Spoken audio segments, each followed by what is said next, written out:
ঘৰলৈ দুৰাতিৰ কাৰণেহে আহিছিলোঁ। এই দুৰাতি শেষ হ'ল আৰু ৰাতিপুৱা কাপোৰ পেক কৰাত লাগি গৈছোঁ। এইবোৰ লেতেৰা কাপোৰ ভাগে ভাগে জাপি লৈছোঁ। ছোৱালীৰ যে জীৱনবোৰ কেনেকুৱা ন, যিমানেই যি নহওক মাৰ ঘৰটো কিবা আলহী নিচিনাহে লাগে বাৰু।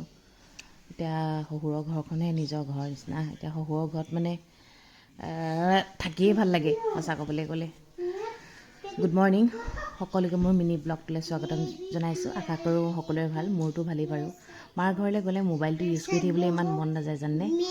এইফালে আৰিয়া মানে এনাইকে দিয়া ছাতিটো লৈ ইমানেই ভাল পাইছে মানে, গম পাইছেনে, আপায়েকৰ লগত। এইফালে মই আমাৰ ভাইটিৰ ৰুমটো আজি দেখাই দিছোঁ।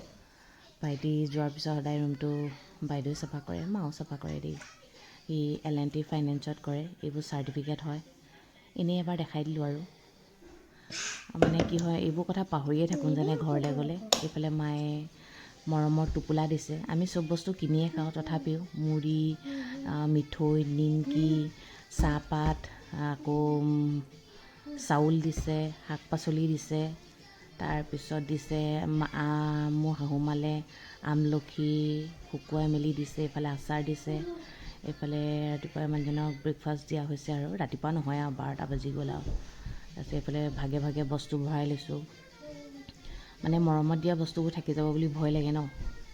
এয়া ছোৱালীও খাই বৈ ৰেডি হ'ল আৰু ঘৰলৈ যাবলৈ মানে এক্সাইটেড হৈ আছে। আইতাকৰ ওচৰলৈ যাব লাগে আৰু মানে এতিয়া তাইও এয়া মাক সেয়া কৈছে। এই দৃশ্যটো ভাল লাগে। তাৰপিছত ইফালে মাক বাই দি ওলালোঁ আৰু কেতিয়া আহিব পাৰোঁ ঠিকনা নাই।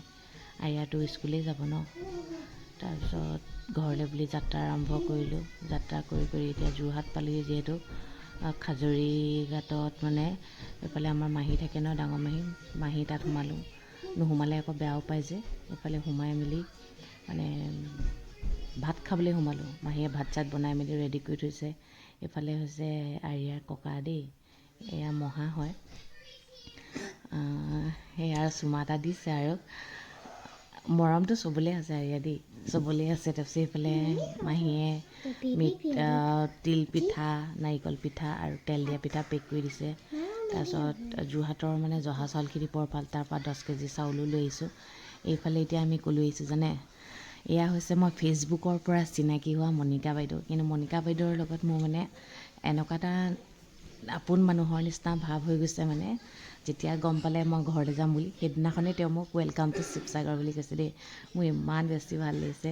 তেওঁ বোলে ৱেইট কৰি আছে, ভিনদৈ বোলে কৈছে বোলে কিজানি আমি ঘৰলৈ গুচি গ'লনি, কেলৈ যাম বাৰু, এনেকৈ মতা মানুহ কিমান আছে কওকচোন।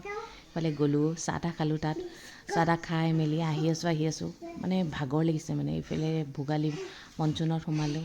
5:30 বাজিলে। তাতো চাহ পিজ্জা এয়া খালোঁ। এইফালে ছোৱালী টোপনি দেই।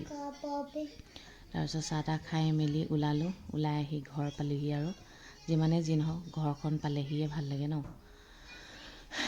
শহুৰৰ ঘৰখনেই নিজৰ ঘৰ আৰু গম পাইছেনে। মাৰ ঘৰটো মানে দুদিনৰ কাৰণে গৈয়ে হেপী আৰু। এয়া মণিকা বাইদেৱে আৰিয়ালৈ ধুনীয়া ফ্ৰক এটা দিছে। অকণমান দীঘল হৈছে, অকণমান ডাঙৰ হ'লে পিন্ধিব পাৰিব।